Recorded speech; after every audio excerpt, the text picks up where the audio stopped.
So hello बच्चा लोग, क्या हाल चाल है। आई थिंक आप लोग अच्छे होंगे और मैं हूं आशीष। आज मैं आपको पढ़ाने वाला हूं फिजिक्स का इलेक्ट्रिसिटी चैप्टर के most important multiple choice question. जी हाँ, ये वीडियो उन बच्चों के लिए है जो बच्चे बोर्ड एग्जाम 2021 की प्रिपरेशन कर रहे हैं, जिनका अगले महीने एग्जाम है। पक्का ना है ना एग्जाम अगले महीने? पोस्टपोन तो नहीं हो रहा है?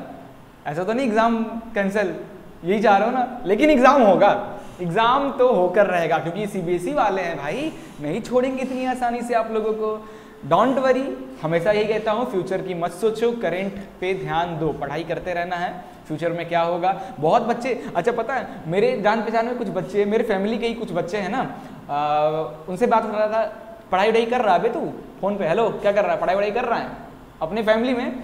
तो उनका कहना रहता है अरे नहीं भैया क्या पढ़ाई करूं, एग्जाम तो कैंसिल ही होगा। मतलब माइंड में ही बसा के रख लिए हैं कि एग्जाम कैंसिल होगा। नहीं भैया मत रखो, नहीं होंगे एग्जाम कैंसिल, होंगे क्या वो देखा जाएगा बाद में। सो ये सब हटाओ, अपन टॉपिक पे चलते हैं। आज अपन बहुत ही इंपॉर्टेंट चैप्टर जो है इलेक्ट्रिसिटी, उसके मोस्ट इंपॉर्टेंट एमसीक्यूज क्वेश्चन करने वाले हैं। और गाइज आज मैं जो आपके लिए एमसीक्यूज लेकर आया हूं ना, one of the toughest MCQ और one of the toughest session रहने वाला है आज का।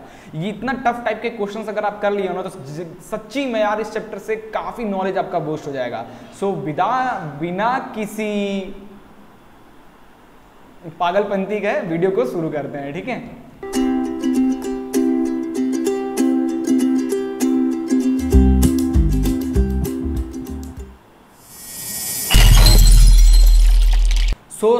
सो chapter number 12 electricity class 10th physics का ये टॉपिक है और बोर्ड एग्जाम 2021 के बच्चों के लिए है, जिनके अगले महीने पेपर होंगे ना बे? होंगे जरूर होंगे। चलो आगे चलते हैं। नेक्स्ट स्लाइड है हमारा, क्वेश्चन आपकी स्क्रीन पे है। देखो यार, इस वीडियो में मैं आपको 20 मोस्ट इंपॉर्टेंट क्वेश्चन कराने वाला हूं। तो पहले बता दूं, इसका अगर वन शॉट वीडियो आप नहीं देखे हो तो पहले जाकर वीडियो देखो, प्लेलिस्ट मिल जाएगी। मैंने इस चैप्टर का previous year long answer question की भी प्रैक्टिस कराया हूँ। टॉप मोस्ट क्वेश्चन प्लेलिस्ट में मिल जाएगा, प्लेलिस्ट में जाओ, full physics for board exam 2021 आपको मिल जाएगा। उसमें आपको one shot video, most important previous year long answer questions के मिल जाएंगे, एमसीक्यूज मिल जाएंगे, सब मिल जाएगा, ठीक है? तो यार इतना बकवास किया अभी तक, तो आपने आंसर कमेंट कर देना चाहिए, है ना? जल्दी से कमेंट कर दिया करो, क्वेश्चन पढ़ते ही मेरे से पहले अगर आपने आंसर देने लगे ना, then you are the genius, मेरे से ही बड़े जीनियस, है ना? पता नहीं, हो सकते हो ना, मैं जरूरी थोड़ी ना मैं अकेले थूती तारीफ नहीं करूंगा। So when electric current is passed, electron move from, जब इलेक्ट्रिक करंट पास होता है किसी सर्किट में तो इलेक्ट्रॉन किधर मूव करते हैं? इलेक्ट्रॉन मूव यानी चार्ज मूविंग की बात कर रहा है। तो अगर बच्चा लोग मैं एक सर्किट बनाता हूं, तो देखो ये एक सर्किट है, ये लगा दिया मैं बैटरी, ये लगा दिया मैं बैटरी, ये बैटरी का पॉजिटिव टर्मिनल, ये बैटरी का निगेटिव टर्मिनल, है ना? तो जैसे मैंने ये सर्किट कनेक्ट किया, बैटरी से लगाया, तो हमारा करंट क्या हो जाएगा? फ्लो करना स्टार्ट कर जाएगा। करंट हमारा फ्लो करना स्टार्ट हो जाएगा। करंट फ्लो कर रहा है, ध्यान देना वर्ड्स को मेरे, करंट फ्लो कर रहा है positive terminal to negative terminal, यानी high potential to low potential current flow हो रहा है। बट बच्चा लोग इस क्वेश्चन में करंट फ्लो नहीं पूछ रहा है, इसमें हमें इलेक्ट्रॉन का मूवमेंट बताना है। तो we know that current flow का जो डायरेक्शन होता है उसके अपोजिट हमारा इलेक्ट्रॉन फ्लो करता है। क्लियर है? तो क्यों ऐसा हुआ था? क्योंकि गाइस इलेक्ट्रॉनिक चार्ज, लोग चार्ज को इलेक्ट्रॉन को समझते उससे पहले ही इलेक्ट्रिसिटी करंट का खोज हो चुका था। उस टाइम पे लोग यही मानते थे कि करंट हमेशा पॉजिटिव टू निगेटिव फ्लो करता है। बाद में जब चार्जेस की, इलेक्ट्रॉन्स की खोज हुई, तब पता चला कि नहीं यार, जो इलेक्ट्रॉन अंकल है, नहीं आंटी, जो इलेक्ट्रॉन आंटी हैं वो नेगेटिव टर्मिनल से, इलेक्ट्रॉन आंटी नेगेटिव से पॉजिटिव की तरफ जाती है, नेगेटिव से पॉजिटिव की तरफ जाती है। यानी इलेक्ट्रॉन फ्लो की बात करते हैं तो negative terminal to positive terminal, opposite of current flow चलता है, यानी लो पोटेंशियल से high potential. So option B is your right answer, ठीक है? तो इलेक्ट्रॉन आंटी को ध्यान में रखना, पक्का ना? आंटी आंटी है ना, दीदी तो नहीं है, पता लगा कि लगे बरसाने मेरे ऊपर, होता है ना कुछ लोग आंटी बोल दो तो अरे मैं दीदी हूं, है ना? Like that. सेकंड क्वेश्चन आपके स्क्रीन पे है, the heating element of an electric iron is made up of, heating element जितने भी होते हैं ना, इलेक्ट्रिक आयरन की बात कर लो या ठंड में आग तापने वाला इलेक्ट्रिक हीटर, आग तापने वाला हीटर है ना, गैस चालू करके नहीं, तो ये ज़्यादा से ज़्यादा जो इसके जो वायर्स बने रहते हैं वो नाइक्रोम के बने रहते हैं, ठीक है। कॉपर, एल्यूमिनियम, आयरन, इनकी रेजिस्टिविटी प्रॉब्लम है, ठीक है। नाइक्रोम की रेजिस्टिविटी क्या होती है, थोड़ी सी ज़्यादा होती है, जिसकी वजह से इसमें हीट अच्छा, बहुत करंट फ्लो स्लो मूव करता है, स्लो मूव करने की वजह से ज़्यादा हीट निकलता है। और भी है नाइक्रोम की प्रॉपर्टी, हाई मेल्टिंग पॉइंट, ये सब भी है, सो नाइक्रोम, ठीक है। चलिए आगे चलते हैं। The electrical resistance of insulator, insulator का इलेक्ट्रिकल रेजिस्टेंस क्या होता है? अगर आप डिस्कवरी देखते हो तो सुनते हो गए रजिस्टर मैन, क्या नाम था, रजिस्टर मैन बोलते थे ना, रेजिस्टेंस मैन, मतलब वो करंट को वायर को पकड़ लेता था फिर भी उसको करंट नहीं मारता था। क्यों? क्योंकि यार वो इंसुलेटर था, प्लास्टिक का बना हुआ था, इंसुलेटर था वो। नहीं यार, होता है ना, जितने हर एक इंसान है ना, सबकी, इंसान की बात कर ले, इस मोबाइल की बात कर ले, इस डब्बे की बात कर ले, डब्बा में क्या रखते हैं सर आप, क्यों बताऊं मैं क्या रखता हूँ, है ना। तो सबकी रेजिस्टिविटी बॉडी की, ऑब्जेक्ट्स की अलग अलग रहती है ना। तो वैसे ही उस इंसान की रेजिस्टिविटी बहुत क्या थी, ज़्यादा थी। जिसकी रेजिस्टिविटी बहुत ज़्यादा होती है उसमें इलेक्ट्रॉन बहुत स्लो, रेजिस्टिविटी यानी क्या, अड़चन, है ना। जैसे मैंने एक अड़चन लगाया तो ये बंदा है, ये आराम से 2 मिनट में ये पहाड़ को चढ़कर यहाँ पे पहुँच गया। अब मैं क्या किया, रेजिस्टिविटी बढ़ा दिया, अब मैंने 2 पहाड़ लगा दिया, तो अब इस बच्चे को थोड़ा सा ज़्यादा टाइम, 4 मिनट लगेगा, यहाँ से थकेगा भी ज़्यादा। तो जिस बॉडी की रेजिस्टिविटी जितनी ज़्यादा होती है, इलेक्ट्रॉन उतना स्लो फ्लो करता है।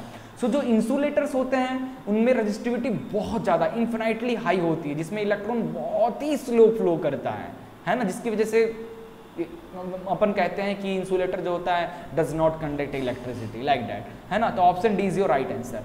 चलिए आगे चलते हैं। Electric power is inversely proportional to, electric power inversely proportional to resistance, voltage, current या टेम्परेचर। यार इलेक्ट्रिक पावर क्या होता है पहले बताओ। इलेक्ट्रिक पावर को अपन कहते हैं कि इलेक्ट्रिक एनर्जी पर यूनिट टाइम, ये भी कहते हैं, और इसको ये भी कहते हैं कि work done per unit time. अगर मैकेनिकली देखा जाए तो power is work done per unit time, और इलेक्ट्रिकली देखा जाए तो work done is energy upon time, that is equal to I square R T upon T. T से T cut गया, आ गया आई स्क्वायर आर, है ना। तो यहां से आई के साथ क्या करते हैं, v इज इक्वल टू क्या होता है बच्चा लोग, आई आर, तो आई इज इक्वल टू क्या हो जाएगा, v अपॉन आर। तो पावर इज इक्वल टू आई की जगह पे अगर हम ये पुट कर दे तो ये आ जाएगा v square upon R square into R. तो इससे ये कट गया और ये आ गया v स्क्वायर अपॉन आर। हट जाऊं, ये लो v स्क्वायर अपॉन आर। तो power is inversely proportional to, power is inversely proportional to resistance. Option A is your right answer. ठीक है, क्लियर। ये था इसका डेरिवेशन, मजा आया। चलिए आगे चलते हैं। What is the commercial unit of electrical energy. Commercial unit यानी आपके घर वगैरह में या फिर दुकान वगैरह में, इंडस्ट्रीज वगैरह में जो यूनिट मीटर लगा रहता है, मीटर में कभी देखियो झांक के मीटर के अंदर कुछ किलोवाट पर आवर लिखा रहता है, तो याद रखना किलोवाट पर आवर में हम पावर को मेजर करते हैं, एनर्जी को मेजर करते हैं, लाइक, ठीक है, याद रखना। चलिए 6th क्वेश्चन है, अब आ रहा है खतरनाक क्वेश्चन फिजिक्स के इलेक्ट्रिसिटी चैप्टर से। जैसे what is amount of current flowing through the electric press. Electric press है ना, पुराने जमाने वाला प्रेस, इलेक्ट्रिक प्रेस, और ये डंडा है ना। क्या मस्त 3D फिगर बनाया हूं मैं, एक्सपर्ट हो गया हूं 3D फिगर में, है ना, या एक नंबर। तो ये electric press, what is the amount of current, इसके अंदर करंट कितना फ्लो कर रहा है आपको ये बताना है। If the amount of charge passing through a conductor is इतना, चार्ज कितना फ्लो हो रहा है, दैट इज 300 कूलम, और टाइम है 10 मिनट्स में, 10 मिनट्स में, तो करंट पूछा है। तो करंट का फॉर्मूला क्या होता है पहले ये बताओ। करंट का फॉर्मूला होता है, करंट इज वाट, जो हमारा electric charge per unit time में कितना ट्रेवल कर रहा है, तो charge per unit time is known as current. तो चार्ज का यूनिट कूलम, तो कूलम दिया है 300 अपॉन नीचे 10 मिनट, तो 10 है ना। अब मिनट में नहीं, इसका जो टाइम रहता है उसको हम सेकंड्स में रखते हैं, तो 10 इंटू 60 कर दो तो सेकंड में कन्वर्ट हो जाएगा। ये कट गया, ये कट गया, ये कट गया, ये कट गया, ये आ जाएगा 3 1 3, 3 2 6, 1 अपॉन 3, तो ये आ जाएगा 0.3 के आसपास, है ना option 0.3, option B is your right answer. ठीक है, अबे गलत कर दिया बे मैंने, तुम लोग कहाँ सो रहे हो क्या, गलत आ गया यार, थोड़ा सा ध्यान तो दिया करो, ये मिट क्यों नहीं रहा है, गलत कर दिया। 1/3 कैसे आ जाएगा, 3 1 3, 3 2 6, 1/2 है ना, 1/2 आ रहा है ना, कहाँ हो यार तुम लोग भी बकलोल हो गया, मैं तो हूँ, ठीक है। तो 1/2 दैट इज 0.5, तो 0.5 एम्पियर। एग्जॉस्ट हो गया हूँ क्या मैं, नहीं यार अभी तो मजा आ रहा है, अभी तो इस चैप्टर में तो मजे आएंगे ही, है ना।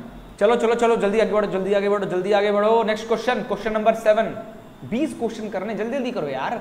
N electric appliances has a resistance of 25 ohm, given लिख लिया करो भैया, 25 ओम रेजिस्टेंस दिया हुआ है।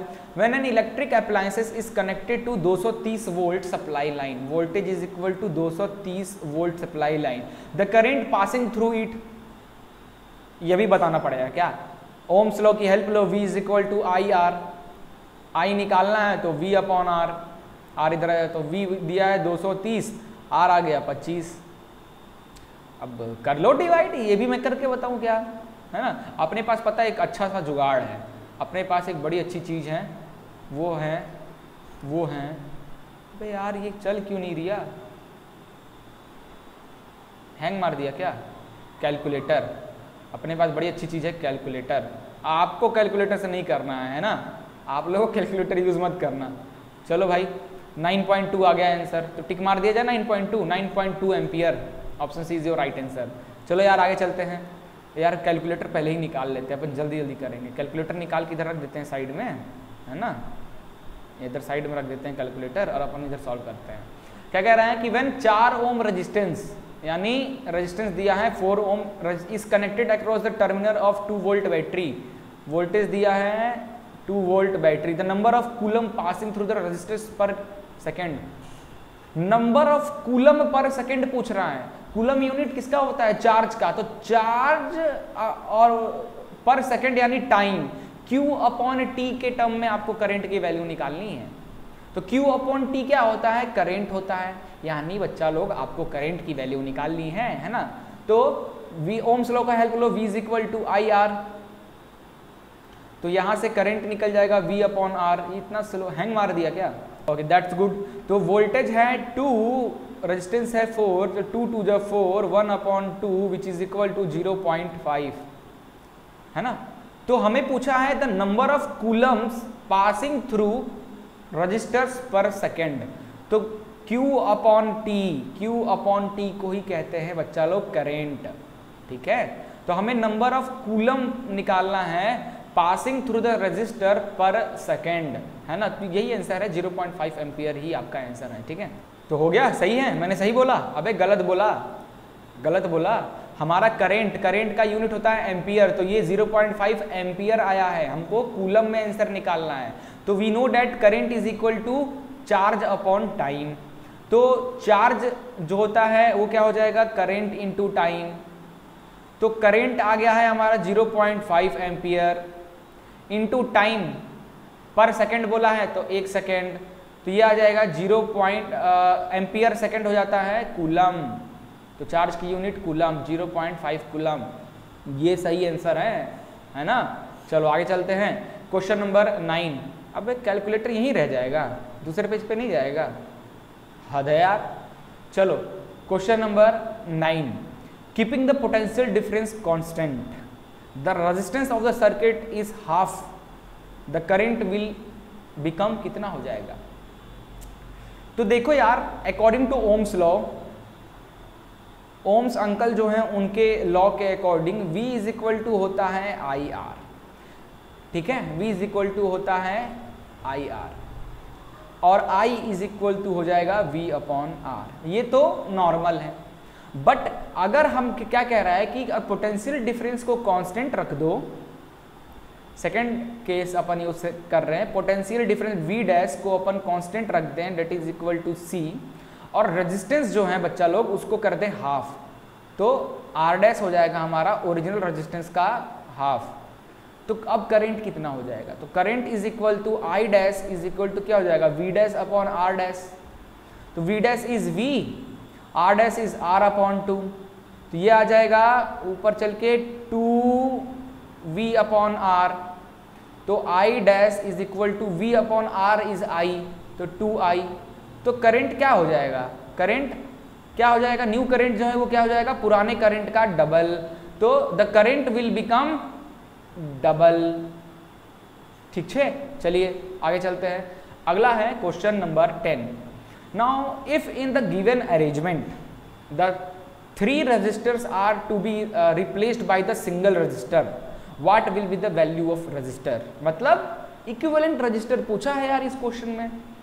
तो देखो ये दोनों क्या है, ये रजिस्टर और ये रजिस्टर आपस में पैरेलल है, तो अगर मैं इनको सॉल्व कर दूं तो ये इसका जो इक्विवेलेंट रेजिस्टेंस आएगा वो इसके साथ क्या हो जाएगा, सीरीज में हो जाएगा। और फिर इन दोनों का मैं इक्विवेलेंट निकाल दूंगा, आर इक्विवेलेंट डैश, वही हमें निकालना है। तो सबसे पहले अपन क्या करेंगे, जो पैरेलल रेजिस्टेंस के लिए PARL पैरेलल स्पेलिंग, अरे यार फर्स्ट केस करते हैं अपन equivalent resistance for parallel resistors, parallel resistor के लिए। तो क्या हो जाएगा 1/6 प्लस 1/2 है ना 6, 1/6।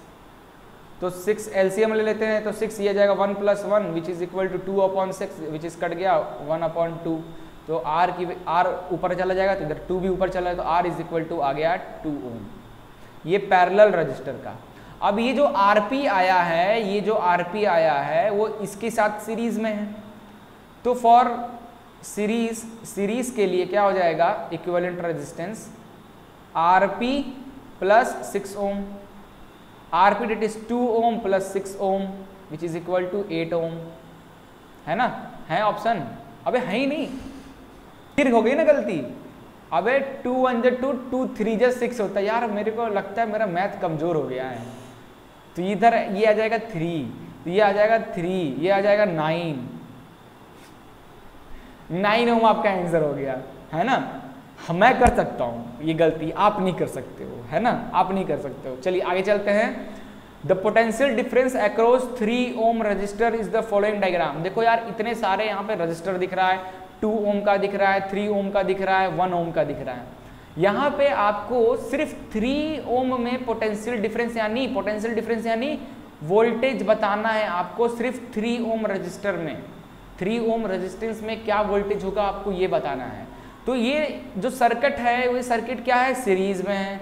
ये सर्किट क्या लगा हुआ है, सीरीज में। और सीरीज सर्किट में वोल्टेज क्या होता है, वेरिएबल या कांस्टेंट, जल्दी बताओ। तो बच्चा लोग याद रखना, सीरीज सर्किट में करंट जो होता है वो कांस्टेंट होता है और जो वोल्टेज होता है वो वेरिएबल होता है। ये बच्चे लोग भूल जाते हैं बार बार, याद रखना। अगर आपकी सर्किट सीरीज में लगी हुई है, रजिस्टर आपका सीरीज में लगा हुआ है, इन दैट केस पूरे सर्किट में करंट की वैल्यू तो सेम रहेगी, बट वोल्टेज क्या होगा, अलग अलग रेजिस्टेंस के लिए चेंज होगा। याद रखना सीरीज सर्किट का रामबाण इलाज, ठीक है। तो देखो सबसे पहले तो अपन करंट निकाल लेते हैं। क्यों, अगर हम करंट की वैल्यू निकाल लिए तो करंट तो सबके लिए कांस्टेंट है, तो 3 ओम रेजिस्टेंस के लिए करंट है और रेजिस्टेंस 3 है, वोल्टेज निकल जाएगा। तो पूरे सर्किट की वोल्टेज की बात करें तो 2 वोल्ट अभी दौड़ रहा है और 3 रेजिस्टेंस है, तीनों रेजिस्टेंस सीरीज में है। तो इक्विवेलेंट क्या निकल जाएगा, तीनों का इक्विवेलेंट यानी R1 + R2 + R3 that is 1 + 2 + 3 3 4 5 6 ohm resistance आ गया। तो यहाँ से करंट की वैल्यू निकल जाएगी V is equal to IR, I is equal to V upon R, है ना। तो 2/6 विच इज इक्वल टू 1/3, है ना। ये आ गया करंट की वैल्यू, सही आया है ना। 3 4 5 6 वोल्टेज हो गया 2, V is equal to IR, सही है। 1/3 करंट निकल गया। अब ये जो 1/3 करंट आया है 1/3 एम्पियर, ये हर इस रजिस्टर इसमें तीनों में सेम है। तो 3 ओम रेजिस्टेंस में हमें क्या निकालना है, पोटेंशियल डिफरेंस। तो फॉर 3 ओम करंट कितना है 1/3 एम्पियर, तो वोल्टेज क्या हो जाएगा IR, I की वैल्यू 1/3, रेजिस्टेंस की वैल्यू 3 कट गया, ये आ गया 1, तो 1 ऑप्शन है 1 volt, D is your right answer. अच्छा था क्वेश्चन। चलो यार ये क्वेश्चंस देख के तो मेरे को ये लग रहा है कि ये 2 नंबर के क्वेश्चन है, या MCQ में कहाँ से आ गया। चलिए, ओ माय गॉड, ये भी एक और आपको सीरीज सर्किट वाला क्वेश्चन। V1, V2, V3 are the potential difference across the 1 ohm, 2 ohm and 3 ohm register in the following diagram and the current is 5 ampere. We know that ये series circuit है, series circuit में current constant होता है और voltage जो होता है वो अलग अलग रेजिस्टेंस के लिए वेरिएबल होता है। तो देखो 1 ओम रेजिस्टेंस के लिए वोल्टेज है V1, 2 ओम रेजिस्टेंस के लिए वोल्टेज है V2, 3 ओम रेजिस्टेंस के लिए वोल्टेज है V3 और करंट है 5 एम्पियर। तो V1, V2 और V3 की वैल्यू निकालनी है। तो हर रेजिस्टेंस में करंट तो सेम है, तो फॉर V1 के लिए निकाले तो V1 is equal to I1 R1 है ना। तो V1 is equal to current तो सेम है तो IR1, तो current is equal to 5 into R1 is 1 which is equal to 5। ये लो आ गया। नाउ फॉर V2 के लिए पूरा करके बता रहा हूँ ताकि कॉन्सेप्ट बना रहे। V2 इज इक्वल टू क्या हो जाएगा I2 R2, सीरीज सर्किट है तो I2 कॉन्स्टेंट तो IR2, तो V2 हो जाएगा I की वैल्यू 5, R2 की वैल्यू 2, ये आ जाएगा आपका 10 वोल्ट। थर्ड केस की बात करते हैं, मैं हट जाता हूँ। For V3 that is V3 I3 R3, current तो कांस्टेंट होता है सीरीज में तो IR3, तो I की वैल्यू है 5, R3 की वैल्यू है 3, तो 5 या 15 वोल्ट। तो 5, 10 और 15 ऑप्शन है, 5, 10 और 15 option B is your right answer. ठीक है, अच्छा क्वेश्चन था ना। चलिए आगे चलते हैं। अगला क्वेश्चन है, a wire of resistance R1 is cut into 5 equal pieces में काटा गया। एक R1 रेजिस्टेंस है जिसको 5 इक्वल पार्ट्स में कट कर दिया गया है। तो 5 इक्वल पार्ट में कट कर देंगे तो रेजिस्टेंस क्या हो जाएगा, resistance of each resistor R1/5 हो जाएगा ना, ऑफ कोर्स हो जाएगा। Now this 5 pieces of wire are the connected in the parallel. अब इनको पैरेलल कनेक्ट कर दिया है भाई।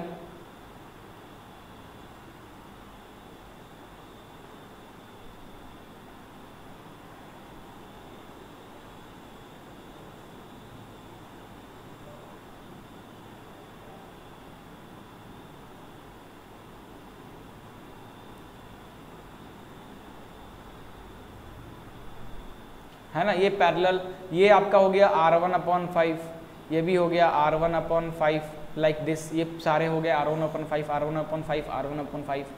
Now if the resultant resistance of the combination be R2, अगर इनका जो रिजल्टेंट निकलेगा उसको R2 मान लें, then what is the ratio of R1/R2। तो रिजल्टेंट ये पैरेलल में करंट है तो 1/R2, क्योंकि इक्विवेलेंट रेजिस्टेंस को R2 मानना है, तो ये क्या हो जाएगा 1/R1/5, 1/R1, 5 बार है तो 5 बार करना पड़ेगा, 1/R1/5, 1/R1/5 प्लस 1/R1/5 है ना। अरे यार क्या होता है पैरेलल कंडीशन में equivalent, 1/R1 plus 1/R2 plus 1/R3, यही होता है ना। R1 R2 R3 R4 R5 सबकी वैल्यू R1/5 है, सो हमने ऐसा लिखा। तो 1/R2 की वैल्यू हो जाएगी that is 5/R1 plus 5/R1 plus ऊपर चले 5/R1 plus 5/R1 plus 5/R1 है ना। इनको आप सॉल्व करोगे तो ये आ जाएगा 5, 10, 15, 20, 25, 25/R1 एलसीएम लेके। हमें R1/R2 का रेशियो बनाना, तो R1 को अगर इधर भेज दे तो R1/R2 क्या आ जाएगा बच्चा लो 25 है ना। तो answer D is your right answer. Clear. चलो यार क्वेश्चन नंबर 14, वाह 6 क्वेश्चन और बचा हुआ है, thank God. 2 appliances of rating 200 watt and 250 volt, ये पहला बल्ब का अप्लायंसेस का जो भी है, फ्रिज है कूलर है जो भी है, और दूसरा है 100 watt and 250 volt. Joint in series में ज्वाइंट कर देना है 2 और 250 वोल्ट के सप्लाई के साथ। Total power consume in the circuit कितना होगा वो बताना है। ओके, तो देखो यार, पावर का फॉर्मूला होता है power is equal to V I, ये भी फॉर्मूला होता है। Power is equal to E upon T भी होता है। पावर के बहुत फॉर्मूले होते हैं, तो ये फॉर्मूला गुड। पावर दिया है फर्स्ट बल्ब का, अगर P1 की बात करें तो क्या हो जाएगा भाई, 250 वॉट किसकी यूनिट होती है, पावर की। तो 250 क्या है, पावर है। वोल्टेज है 250 इंटू I1, तो I1 यहाँ से निकल जाएगा, अब ये 200 है ना, 200, तो 200 अपॉन 250। वैसे ही P2 is equal to V2 I2, तो ये है 100 is equal to 250 into I2, तो यहाँ से I2 आ जाएगा आपका 100 अपॉन 250, ये कट गया, 5 2 जा 10, 5 5 जा 25, 2 अपॉन 5, ये आ जाएगा, ये कट गया, 5 4 जा 5 5 जा, तो ये आ गया 4 upon 5। Okay, so total current flow कितना हो जाएगा, I1 plus I2, that is 4 upon 5 plus 2 upon 5 which is equal to 5 LCM, 4 2 6, 6 upon 5। और वोल्टेज दिया है कितना, 250 वोल्ट, तो टोटल पावर कितना हो जाएगा, that is V upon I, V और I, total voltage 250, total current that is 6 upon 5, है ना। तो ये काट गया 5 50, ये आ गया 300 वाट के आसपास आंसर आ रहा है।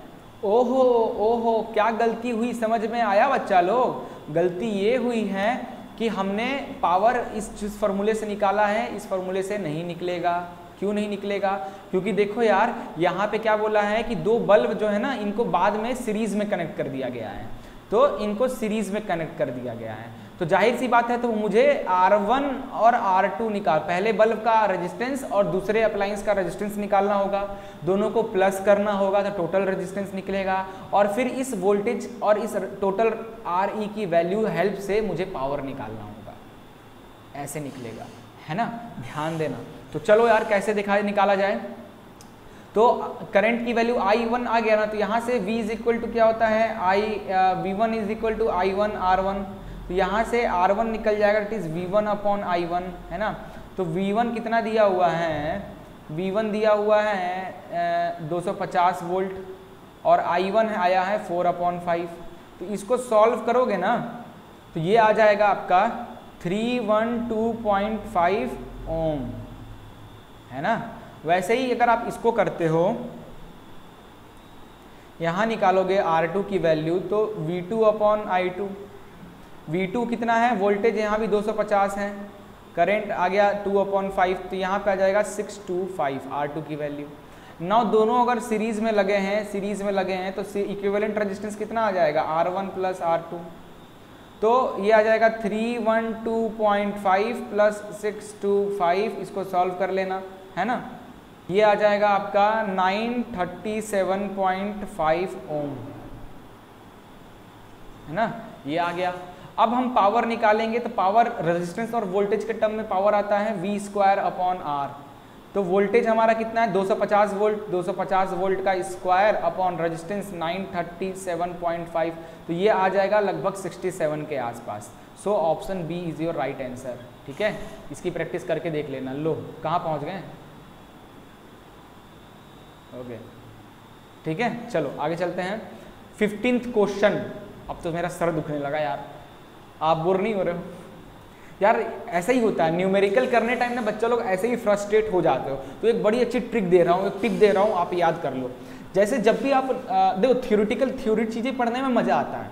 अगर मैं यही आपके लिए 1 शॉट का वीडियो बनाऊँ ना इलेक्ट्रिसिटी का, जो कि बना चुका हूँ, तो उसको आप पूरा 1.5 घंटे का वीडियो आप आराम से देख लिए होगे, क्योंकि आपको थ्योरेटिकल चीज़ों इंसान को ना अच्छे समझ में आता है।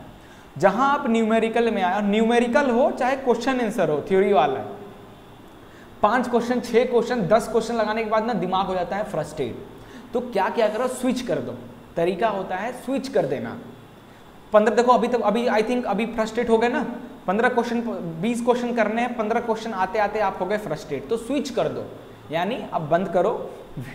देखो यार अपने ही वीडियो को मैं बोल रहा हूँ बंद करने के लिए, कोई बात नहीं, टिप्स को यूज़ करो, बंद करो, दूसरा सब्जेक्ट उठाओ, पढ़ाई नहीं, क्योंकि एग्जाम पास आ गया है। तो मैं ये भी सजेस्ट नहीं करूँगा कि भाई थोड़ा सा पबजी फौजी खेल लो, है ना। मैं कहूँगा थोड़ा सा आप अगर कोई दूसरा सब्जेक्ट पढ़ के देखो, हिंदी पढ़ के देखो, कोई इजी सब्जेक्ट पढ़ के देखो, मैथ्स माने तो मैथ्स करके देखो, थोड़ा सा स्विच कर दो, उसको करो आधे घंटे, उसके बाद वापस से यहाँ पे आओ देखने, तो माइंड फ्रेश हो जाएगा।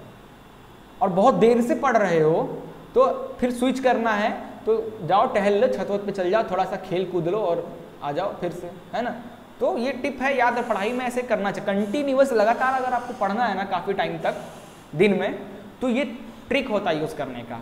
एक सब्जेक्ट से बोर होते हो तो तुरंत उसको छोड़ दो और सेकंड दूसरा सब्जेक्ट इंटरेस्टिंग कोई भी उठा लो, सब्जेक्ट को स्विच कर देने से आपका इंटरेस्ट बना रहता है, ज़्यादा टाइम तक आप पढ़ते रहते हो। ये मैंने बताया है, ये मेरे टिप्स है ना।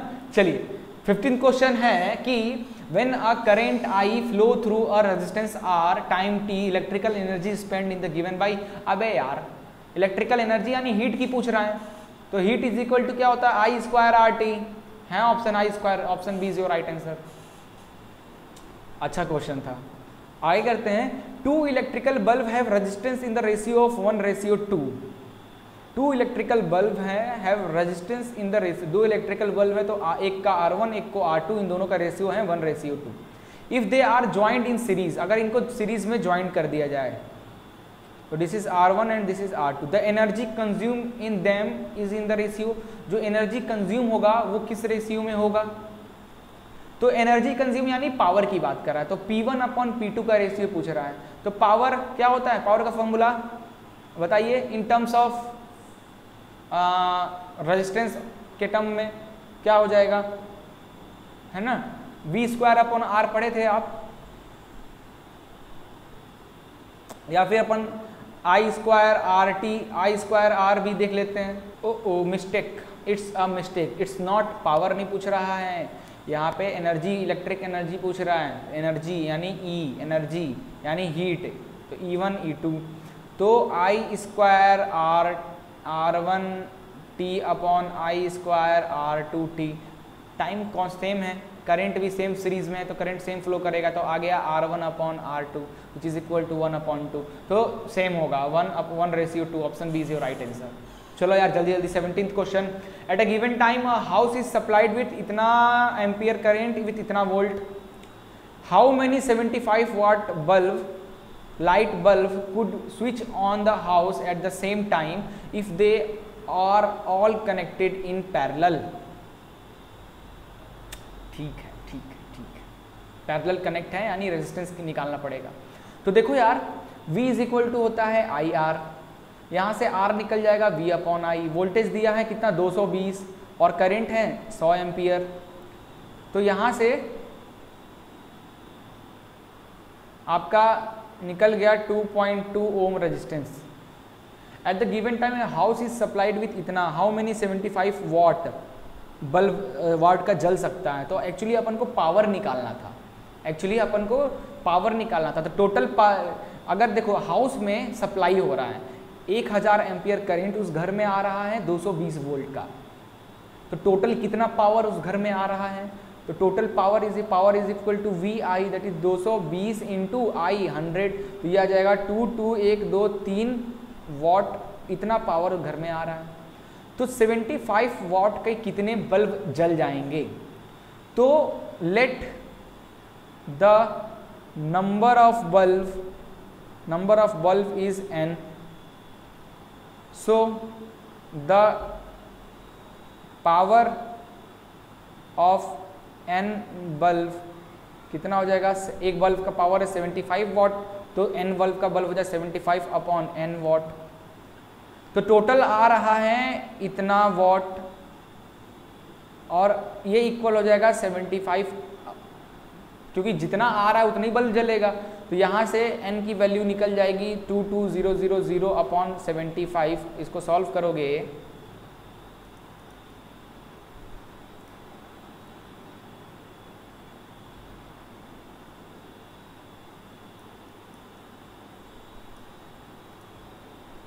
तो देखो यार, आप लोगों के लिए ऑलरेडी बना के रखा हूं, क्या है कि H is equal to I square R T, पता है the heat produce in the current carrying resistor is given by I square R T, है ना। सो कितना हीट प्रोड्यूस होता है किसी हीट का formula I square R T. अब क्या कर रहे हो, करंट को हाफ कर दे रहे हो, तो करंट को अगर हाफ कर दे रहे हो बच्चा लोग, तो H is equal to I square R T हो रहा है, तो करंट को हाफ कर दे रहे हो यानी 1/2 का स्क्वायर आर टी, तो ये आ जाएगा 1/4 आर टी, हीट आ जाएगा 1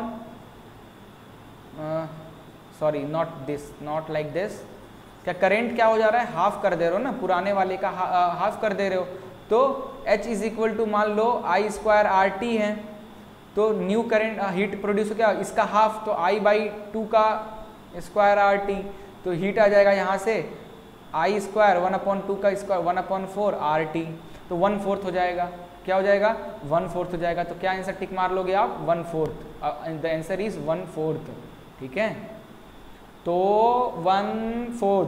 चलो अगला चलते हैं, अगला क्वेश्चन है कि in the given figure the resistor 6 ohm 3 ohm and 9 ohm are in series, but क्या है 3 ओम और 6 ओम पैरेलल है, तो ये पैरेलल जो है ये इन दोनों का जो इक्विवेलेंट आएगा आरपी वो इसके साथ 9 ओम के साथ सीरीज बनाएगा। तो option D 3 ohm and 6 ohm are parallel and the combination is in series with 9 ohm, option D is your right answer, ठीक है। अब अगर मैं बोलूं कि टोटल इक्विवेलेंट रेजिस्टेंस निकालो, तो निकाल लोगे इसका, है ना, पहले इनका पैरेलल का इनका निकाल लो, टोटल इक्विवेलेंट रेजिस्टेंस पैरेलल वाले का इज 1/3 1/r प्लस 1/6, है ना, इससे जो निकलेगा फिर प्लस कर देना 9 से, ओके। आखिरी क्वेश्चन, 1 किलोवाट आवर में कितने जूल होते हैं, तो 3.6 इंटू 10 पावर 6 जूल कितने होते हैं, 1 किलोवाट आवर में 3.6 इंटू 10 का पावर 6 जूल होते हैं, बच्चा लोग याद रखना ये चीज़, ठीक है। कैसे, देखो पावर किलोवाट क्या है, किलोवाट वाट पावर की यूनिट वाट इन किलो, तो power is kilowatt and our is time, तो किलोवाट को वाट में कन्वर्ट करेंगे तो 1000 से मल्टीप्लाई 1000 वाट, आवर को सेकंड में कन्वर्ट करेंगे 3600 सेकंड, दोनों को मल्टीप्लाई कर दो तो आ जाएगा दिस 3.6 इंटू 10 पावर 6 जूल, है ना। तो याद रखना बहुत इंपॉर्टेंट है, न्यूमेरिकल जब करोगे तो काफ़ी काम आएगा ये चीज़, याद रखना है ना। 40 मिनट का वीडियो बन गया, कोई बात नहीं, इलेक्ट्रिसिटी चैप्टर बच्चा लोग बहुत ही इंपॉर्टेंट चैप्टर है, इसलिए वीडियो लेंदी हो गया, कोई बात नहीं, बट ये चैप्टर बहुत इंपॉर्टेंट है, इसके क्वेश्चंस बहुत इंपॉर्टेंट हैं। मैंने एमसीक्यूज आपको इतने टाइप के करा दिया हूँ ना कि अगर आप 2-5 नंबर में कोई क्वेश्चन भी आता है ना, उसको भी आप बड़े आराम से कर सकते हो, है ना। सो आई थिंक आशा करता हूँ वीडियो पसंद आया होगा। मिलते हैं, फिजिक्स हमारा खत्म ही है, लास्ट चैप्टर है हमारा मैग्नेटिज्म, कल तक वो भी आ जाएगा, magnetic effect of electric current, उसमें तो न्यूमेरिकल है नहीं, सिर्फ थ्योरी कॉन्सेप्ट है। एमसीक्यू करने से बच्चा लोग कॉन्सेप्ट क्लियर होता है, तो एमसीक्यू जरूर अटेम्प्ट करना चाहिए हमेशा, ठीक है। चलिए मिलते हैं नेक्स्ट वीडियो में, तब तक के लिए goodbye, take care and keep safe, keep inside, क्योंकि एग्जाम देना है।